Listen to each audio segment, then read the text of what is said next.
Good morning, traders. This is Perry Wilkie with StartupTrading.com. It is 8 minutes till 9 a.m. Eastern Time on Wednesday, August 20th. So, looking back at yesterday's session, right, we had uh, just that liquidation uh, break coming back down into uh, what was supposed to be the support for the day, which was supposed to be at 570 on the Qs, right? We went down to 568 quarter, which would be about 70 NQ points under that, and just kind of waffled around there. And notice with the SPX, and you'll notice this a lot around bigger inflection points and just little pullbacks that really don't mean anything. Uh, we basically just had that 50-point pullback. We went from 650 down to we went from 6450 down to 6400. The low on the day on the cash market was 6400.22, and 22 cents. Coincidence? I think not. And then we closed right up to where the weekly support was supposed to be, right at this 640 on the SPY, right? So the ES and the S&P 500 drove the action yesterday. You can, you know, uh, if you're watching talking channels or social media or whatever, they have to narrate something, right? So they're going to blame it on Nvidia, but to be honest with you, it was just we have been sitting up here for 4 or 5 days in a 25-point range, and then we got a 50-point pullback. This should be pretty normal for us day traders, right? It was one time framing down.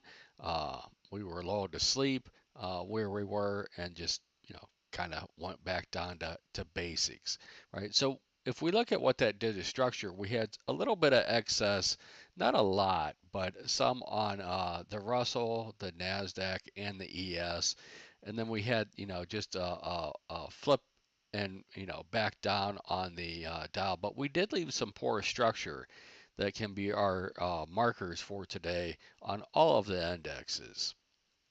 So as we look at, where we're at, and I've been, talking about this for a couple days. We had that push up on the 12th, and then just kind of hung out, went sideways. You can see you're building up overhead supply. You got a little heavy. You come back down, and all we did on the ES was just come back down into the 7th uh, through the 11th area.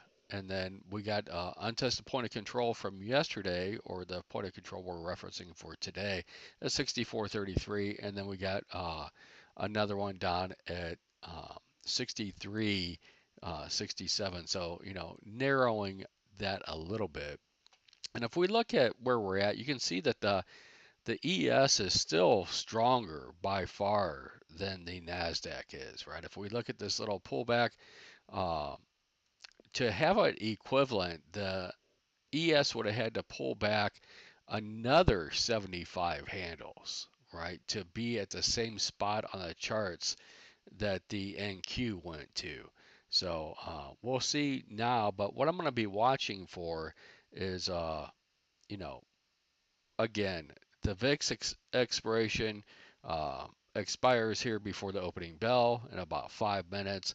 And then you can see we've already changed to the front month. We'll get into that in a minute, but we'll see what happens with the bid on that. But again, volatility should be expanding. We expanded some yesterday, right, from that 25, 30 point in the ES to basically uh, 60 points in the ES. And then if you look at yesterday's candle in the NQ, right, 412 points after having 162 uh, and 228 and 214 and 182. Get the idea? So all things being equal, we should stay in the lower portion of yesterday's session range.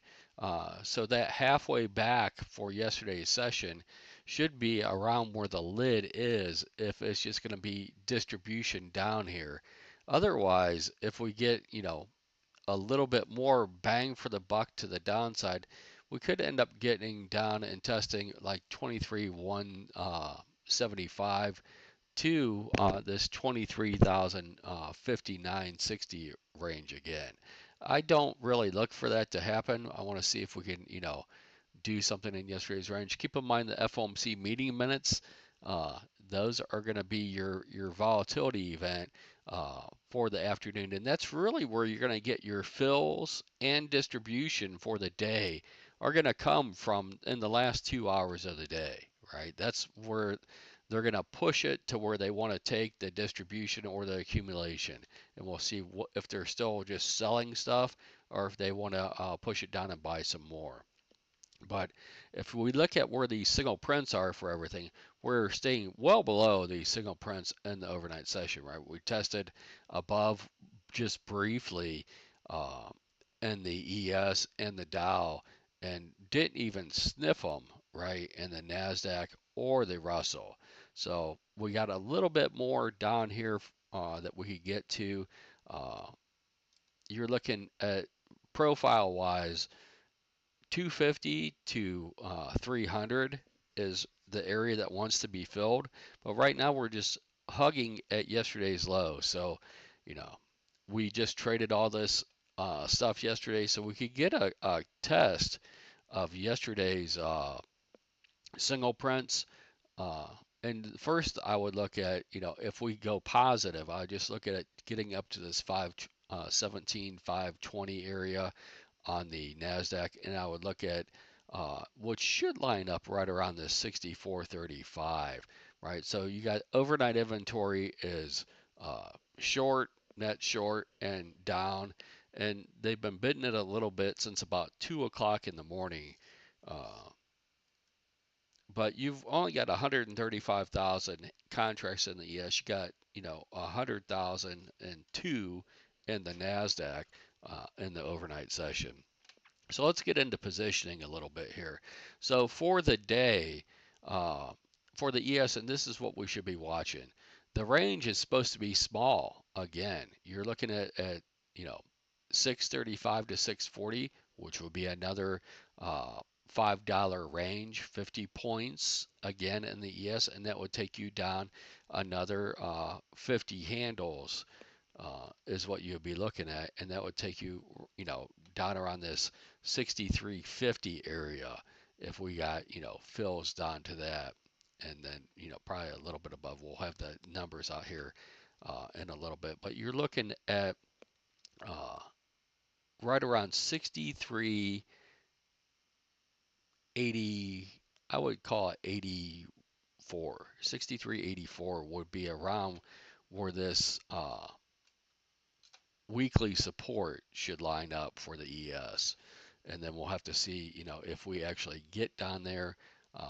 I don't think we can get down there before the FOMC meeting minutes. I think there'll be some, rigmarole this morning, and then maybe we end up closing on it. So one thing I do ask myself sometimes, are we just going somewhere uh, to park, or are we, are we on a road trip somewhere, right? As price action goes.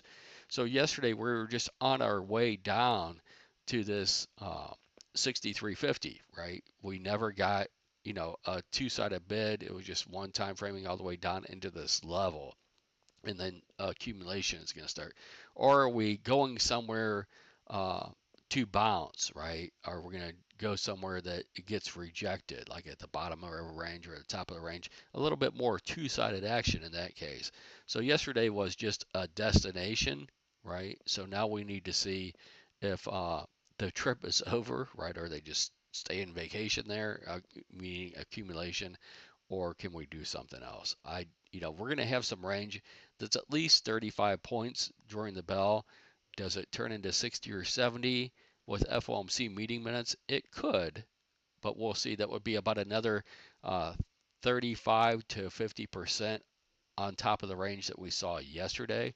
Uh, and then we'll see if we can get over some of this distribution. So again, real quick, uh, the daily bottom, and this is where we're opening up right now for the NASDAQ, is supposed to be at 568. We're currently trading 568.25. So you're looking at about 10 points from where we are right now. So that would be at 23,415, right? Is around where this daily low was supposed to be. Uh, Now, mind you, that the weekly low and the real low is, considerably lower. It's down at 560, right? So if we go down here, that would be down at this 23,000 uh, 80 area basically. So you can still go, another 400 points down from where we are. But for the day, right, the range is supposed to be 468 to 477, right? Obviously, this isn't, someone just saying that we're not getting out over yesterday's session high with this call here. So do we get, somewhere in the middle? And I would look for the midpoint of these to trade, to be honest with you, sometime today.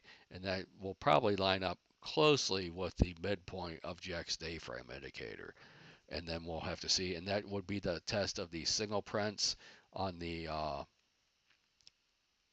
up here. So that means that we would beat, right, at some point in time. And this could just be a flash when the minutes come out, right? So this could be a potential rejection point or a short point to lay out some trades if it happens between like 220 and 240 this afternoon.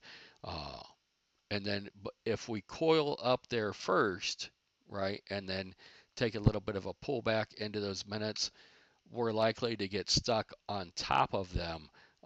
If price goes over the top of that, I wouldn't be looking for shorts until you come back under it. I hope this helps. You guys have a great day. We'll see what Jack's looking at next. And again, keep your eye first thing this morning on this 568 for the Nasdaq. Again, uh, I'm tempted just to go a little bit long with maybe a 40 to 60 point stop with probably like a 150 point target on the NQ after we open. If in the first 15 to 20 minutes we don't really can't stay below 568, get back above it. 570, just under 570 would be my first target up, and then I'd be looking at for this 572, and then probably call it the morning trade until we get to FOMC meeting minutes. Hope this helps. You guys have a great day, and